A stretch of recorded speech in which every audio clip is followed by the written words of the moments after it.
Shalom Charim, I'm Steve Benoon. You're watching Israeli News Live, and of course getting set up in here, guys. Got somewhat set up, I should say, but at the same token, we are also still experiencing some difficulties here. I actually have not found a power converter for the computer that we stream with.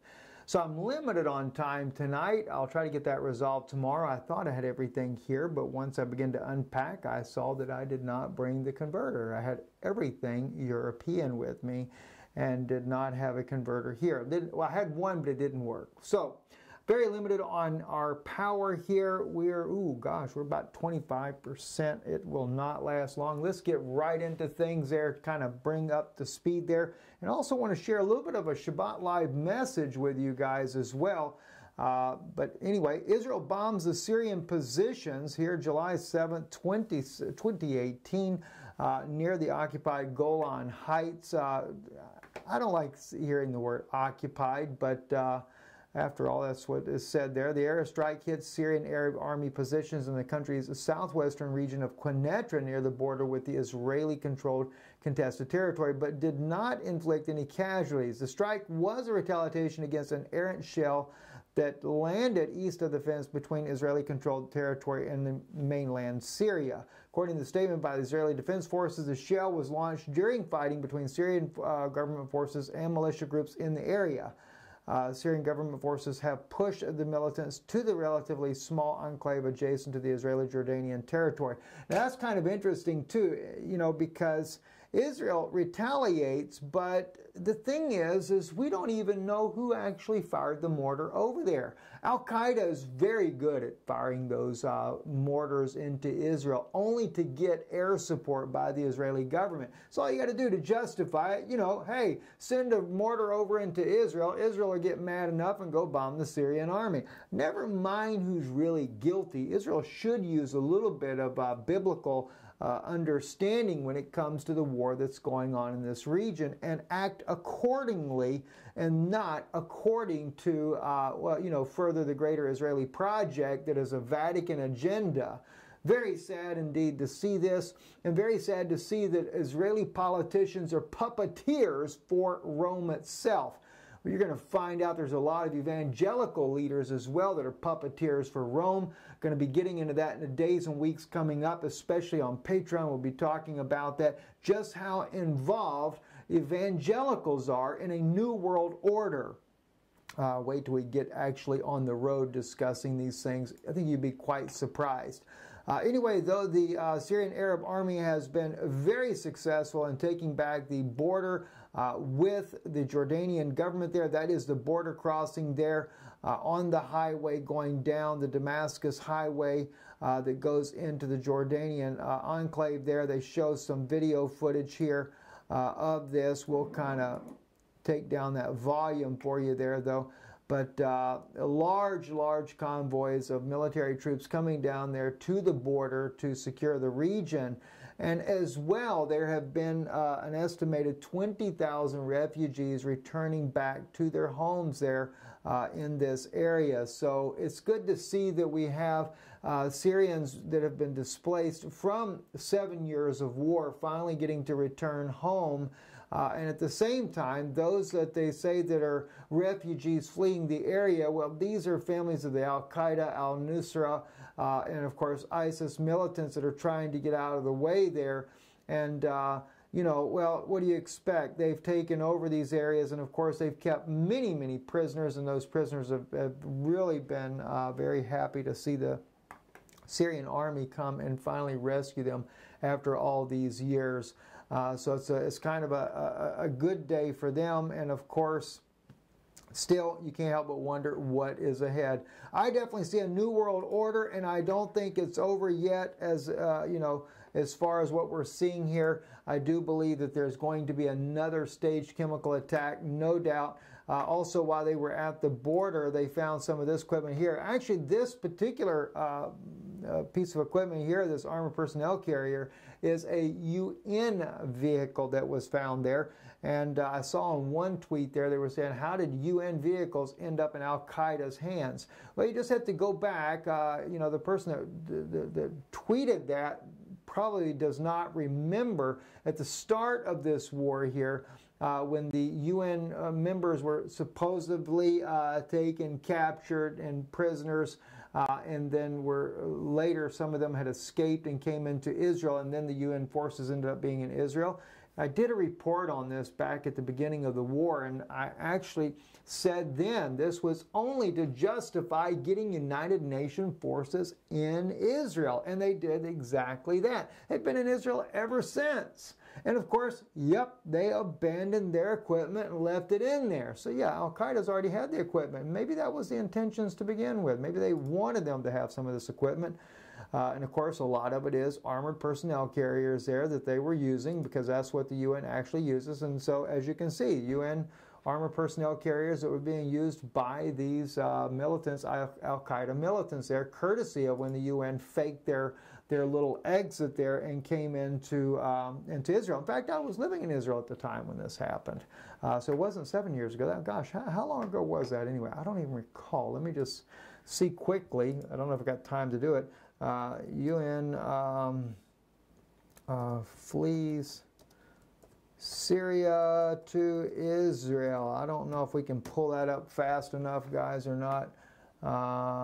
Okay, maybe, yeah, here was 2014. And yes, I was actually in Israel at the time. 75 UN troops flee into Israel to escape Syrian rebels. Israel confirms entry of the UNDOF peacemakers across the Golan border at al-Nusra. Rebels attacked troops near DMZ. Irish troops extricated some Fian colleagues there. All right, now, they never tell you what happened. This is Israeli military spokesman confirmed that a number of UN peacekeepers entered Israel. He spoke on condition of anonymity. Channel 2 said 75 UN troops had crossed the borders after 2 UN positions on the Syrian side of the border were targeted by al-Nusra rebel forces. Hey, guess who was backing them? You got it. Good old Israel, our wonderful brothers over there. And you have to understand, this troubles me because, and back then especially, you know, I had no idea my own people were backing this. And I don't want to say my people because Israelis are my people. This thug group that they have in the government, this calling the shots, is working for the Pope of Rome, that's a shame on our people. They're still our people, and God knows they're blind. Yeshua said they would be blind. Paul said they'd be blind until the dispensation of the Gentiles be fulfilled. So anyway, very troubling. And of course, I knew this was all staged. Back then I knew it was staged in order to get UN forces into Israel. Why? Because they're going to give the old city of Jerusalem to the Vatican and under a UN command. Well, Donald Trump is certainly helping that right along with the actions he's taken. And listen, I know it sounds great to move the embassy to Jerusalem, but like I said, Donald did that to Jerusalem. We're seeing more of the Western world moving embassies to Jerusalem or talking about it, but everything from the east side is going to be moving to the eastern part of Jerusalem. Oh, we're just being played like a bunch of fools, like we think we know something and we really don't. Very sad to say that. Anyway, here was the 20,000 civilians that returned to their villages. That was being reported by southfront.org today. And then also, we have the Russian, this was really troubling as well. The Russian Orthodox and Roman Catholic churches have begun implementing a planned aim to reconstruction of Christian churches and monasteries destroyed during the years of the Syrian war. Metropolitan Hilarion Volokolamaysk and the chairman of the Department of External Relations of the Russian Orthodox Church told TASS on Saturday.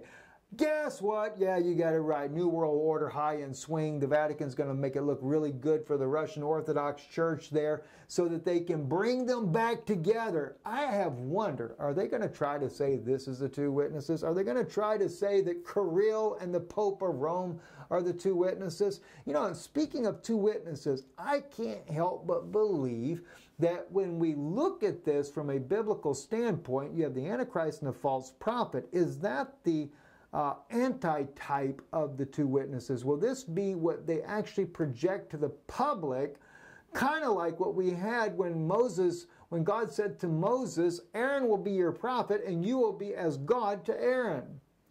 Well, that'd be kind of like the Antichrist and the false prophet, right? Two false witnesses, and there were two false witnesses in the days of Jesus, so just keep that in mind.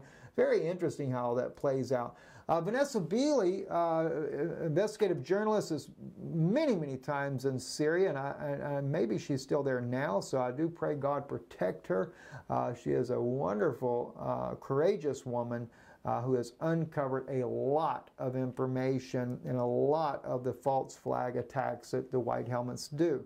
This was a statement that she recently published from Zamalka, Eastern Ghouta Testimony, Nusra Front and White Helmets would wait until Syrian Air Force was overhead and civilians in the basements cut the electric, pour chlorine on the stairs, and shout gas attack. We would run out, panicked, and the White Helmets would film as to tell the world the Syrian Arab army had attacked us. There you go. These are the very witnesses, and this was their testimony. It's what they're saying actually was happening. White Helmets, propaganda, U.S. and British propaganda, mainstream propaganda media front. Ooh, wait till I start exposing you guys for what you really are.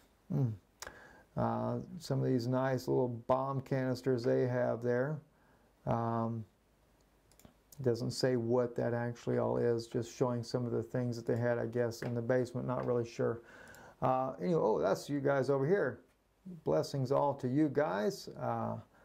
Glad to see all of you. We love you guys tremendously. Let's kind of move away from the news now. That I wanted to talk about faith and about the word, not just the word of God, but the words that come from you.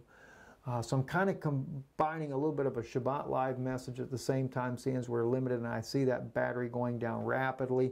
So if the broadcast dies in the middle of what we're talking about, understand we'll get that fixed tomorrow so we can get things going a little bit better. But I want to take you over here to Mark's Gospel, chapter 11. He says here, and Jesus answering saith unto them, have faith in God. For verily I say unto you that whosoever shall say unto this mountain, be thou removed, and be thou cast into the sea, and shall not doubt in his heart, but shall believe that those things which he saith shall come to pass, he shall have whatsoever he saith. Therefore I say unto you, what things soever you desire, when you pray, believe that you receive them, and you shall have them. Now, I realize prosperity gospel preachers have taken this and totally manipulated the very words of God for gain and for profit. All right? Now, I will tell you something, though. It's a big statement I'm going to say to you. You're going to have to wait until I do the live meetings with you guys here throughout the United States to know a little bit more about this. But some of these, not all of these, some of these mega churches are nothing more than money laundering facilities for the wealthy and the rich, for the drug smugglers and other things. That's a shock, I'm sure. Maybe not for everybody, but you'd be surprised. Normally it is your Jesuit-controlled mega churches that are the ones actually doing this. Not to say that God will not bless a ministry or, you know, but I can tell you one thing. If you're an honest ministry, you're not making millions of dollars. I have to tell you exactly the way I feel. You're not, if you're an honest ministry and people support your ministry, I'm not saying that someone might not, you know, God lays it on their heart because there's a need that you have, and the next thing you know, someone donates to you and it's a higher amount, $200, $300 or something like that. But for the most part, people give what they have the ability to give, and it may be only $1, it may be $5, okay? But in these mega ministries, they've taken these promises of God and they've applied it to wealth. And they're trying to get the people to act like that so people will give to them. But you've also got to understand, there are some people that give in the tens of thousands to these mega ministries. You'd be surprised, though, how many of them are laundering money. That happens in politics as well. And the politics and the mega churches go hand in hand, and they're working together.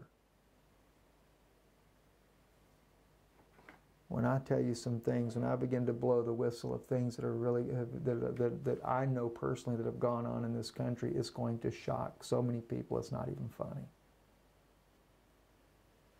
Arms deals, mega churches. You know, it's not too hard. It shouldn't be too hard for you to figure out some of these people. All you got to do is look who sucks up to Rome. And Rome's involved in all of this as well. This is where we get into the pedophilia, the human trafficking, drug trafficking. You know, and then you have to have the drugs in order to be able to be low enough to be able to traffic little kids, little boys and little girls. This is one of the reasons why I'm so concerned about what's happening at the border as well, when we have a number of about 3,000 children that are displaced from their families. That is nothing but an open door. And don't think that the Vatican isn't taking in some of those children too. Kind of like what they did with the Jewish families, where those children ended up disappearing and many of them never making it back to their families.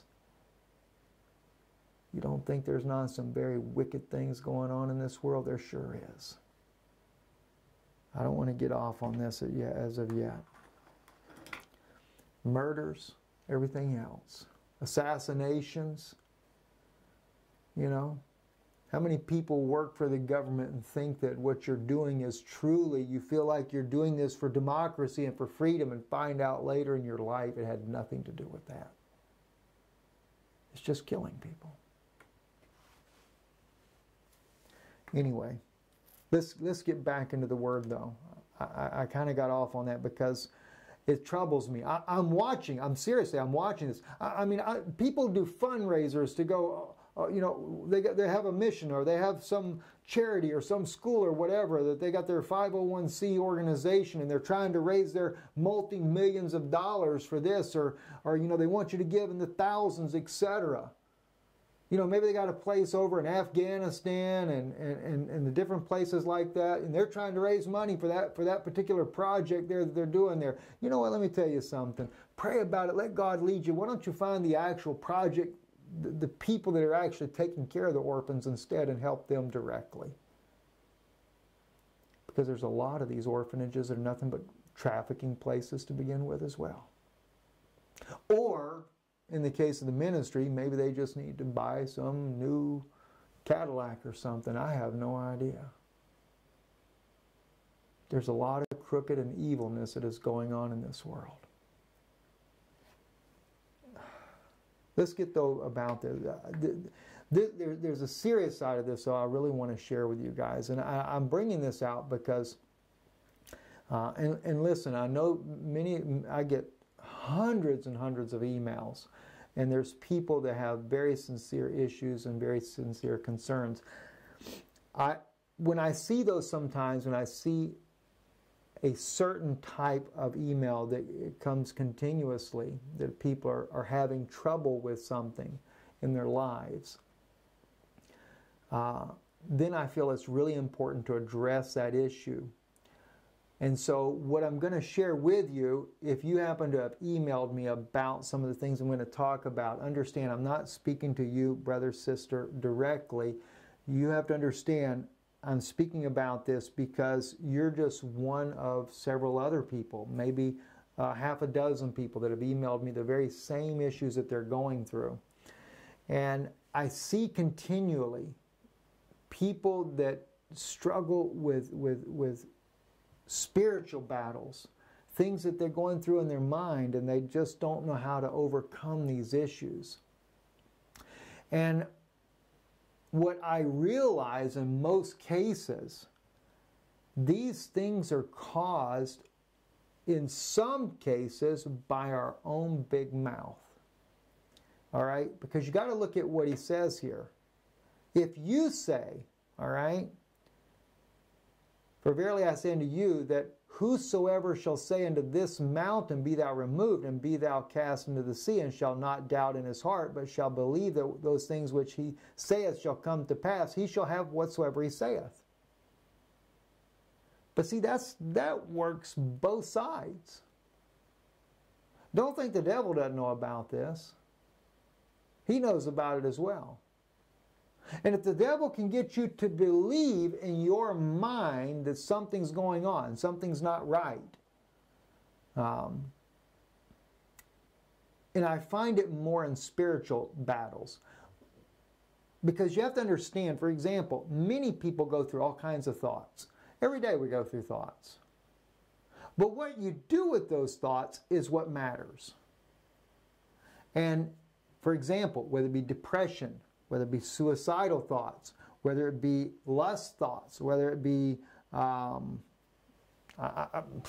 don't have no idea. I mean, you guys understand. No matter what the thoughts may be, you know, as the old saying goes, you know, the birds will, I think it's Billy Sunday that actually made that statement, the birds will, you know, you can't stop the birds from flying over your head, but you can stop them from building a nest in your hair. All right? That's the way thoughts are. But it's not what is in your head that matters, it's what's in your heart. But now Satan would like to make you think that it's in your heart.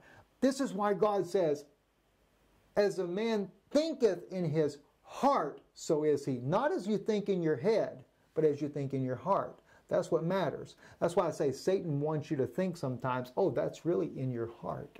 You're really that kind of person. You're really that kind of woman or that kind of man. But a lot of times that's not true. And by God's grace, I have overcome this years ago when I began to realize that a thought that comes to my head is not who I am. And I also learned that with what I say with my mouth will manifest because I believe it to begin with. You know, it's like, for example, and I don't know if I got it sitting here. I thought maybe I had it sitting on the desk. I don't. The book I wrote, Yom Suf.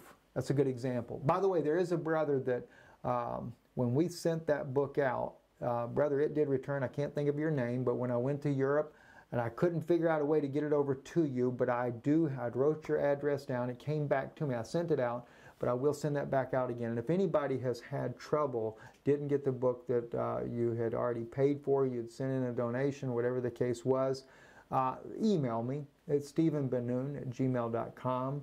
And or even on our website, israelinewslive.org, you can email me there. But put in the description, book, Yom Suf, or something like that, so I'll know, and I'll look in there and I'll find that and I'll get that out to you. But anyway, when I wrote this book, I had such a faith and believing that this would end up becoming a very well-known story, and I believed that the History Channel would want to do a documentary about it. I believed it so much that God put every single person in my path that would contribute to it. In fact, when you look at our YouTube channel and you see the trailer on there, that was made by Cook Productions, only as a test thing, because the next thing you know, the History Channel was interested in the book and they wanted to do a documentary about it. The only reason it never went on the History Channel is because the History Channel actually asked me, have Cook Productions make another trailer, but make it more powerful because we want the story. And they got busy, and I did not pursue it myself, and it kind of ended right there. There's been so many things in life. I can remember one day there was a young woman that she broke down on the road with her car. She was driving an old Plymouth, baby blue, but it was really pretty. It had been restored, and I helped her push it off the road, and I remember just thinking in my heart, wow, I'd love to have a car like that. Back then I was so poor I couldn't even hardly afford to buy a pair of shoes, let alone a car. But within 30 days, there was a car identical to it, and it was like about a 69 or somewhere around, maybe a 72 model baby blue Plymouth. And that was just a very oddity to even see that kind of car to begin with back in, that was like in the late 80s, I guess. Maybe it was an early 60s model, but nonetheless, the point is then one day I was going to work, and when I did, I was driving down a little dirt road, and as I made a right, there was a car just like that girl had sitting there for sale. Same color and everything. $600. I couldn't have got $600 if I wanted to. But I told my boss about it. And I told him, I said, you know, the strangest thing is, though, I had just thought it in my heart how I'd like to have a car like that. And he looks at me and he said, Stevie, he said, son, he said, go ask Sherry. Go to the office. He said, if you want, ask her, write you a check. I'll pay for the car. You can just pay me back a little bit of time out of your paycheck. And I bought the car. You know, when we speak, when our words, the things that we say, it affects the environment that you live in. It affects your body. It affects your emotions. It affects the people around you. You know, you get, for example, my glasses don't want to stay on, sorry about that, I can't see without them.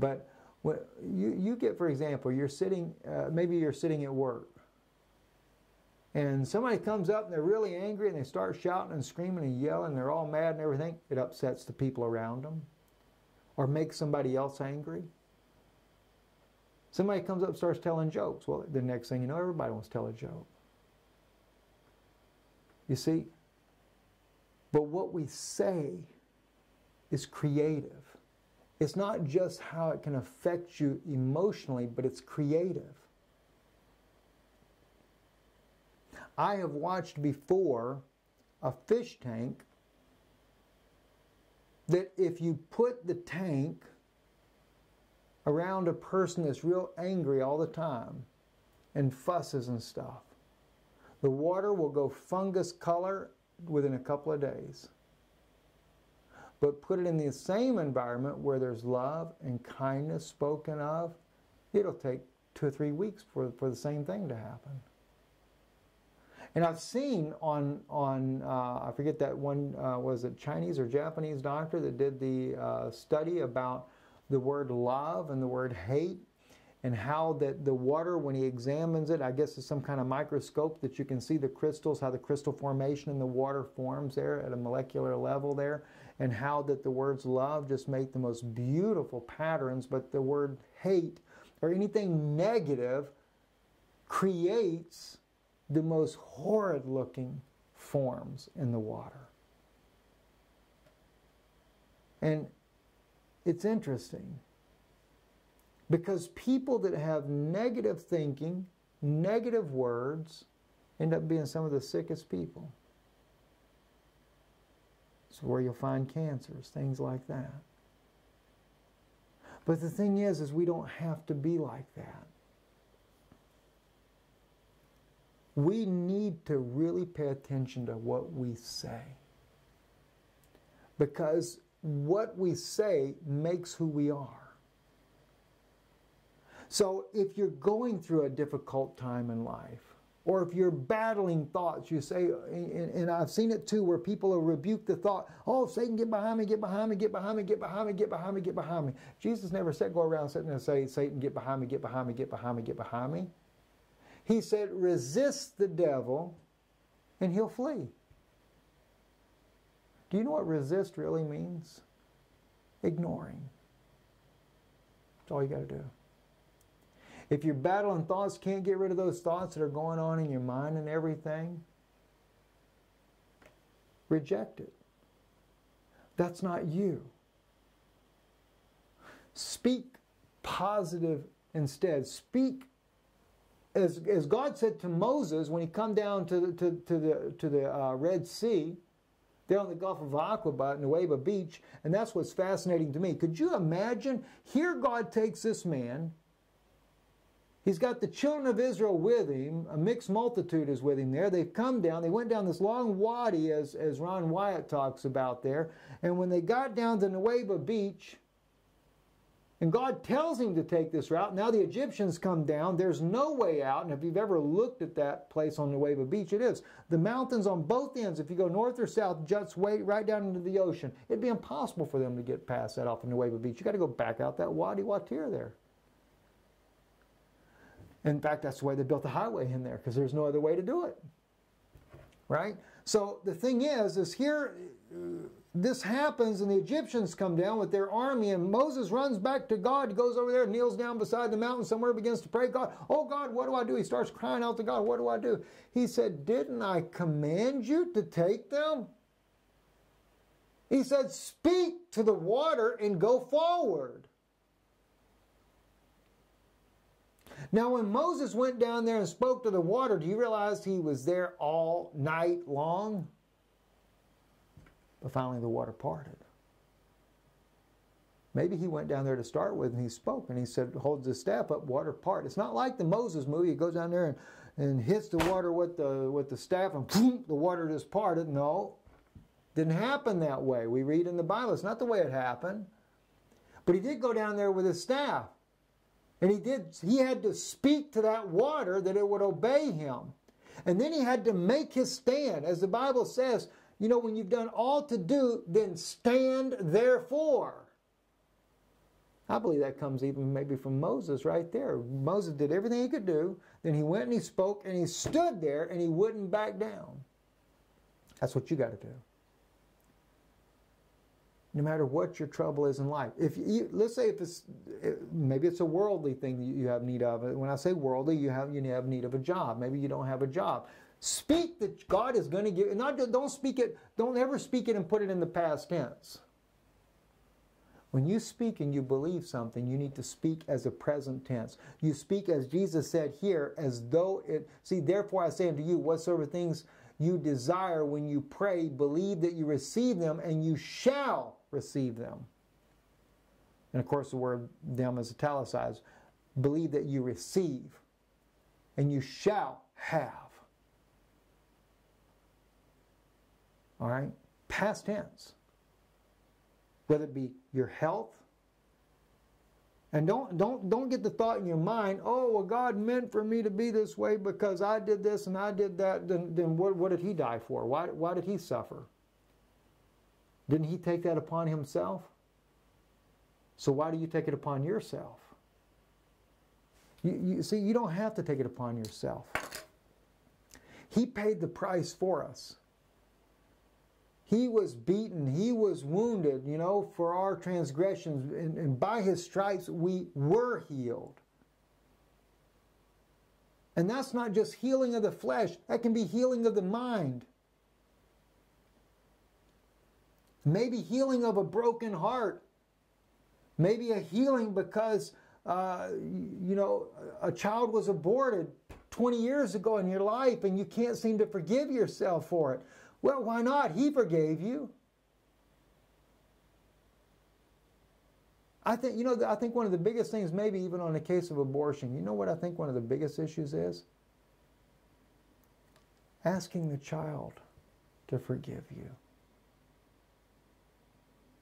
You know, when we do someone wrong, we're to make it right with them. That's something a lot of times we forget about. And if you have wronged somebody in life, go make it right.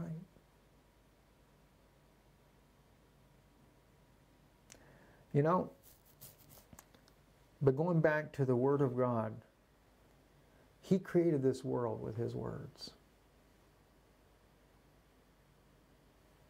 And the thing is, we have to do the same. We create the atmosphere around us by what the words that we speak and say.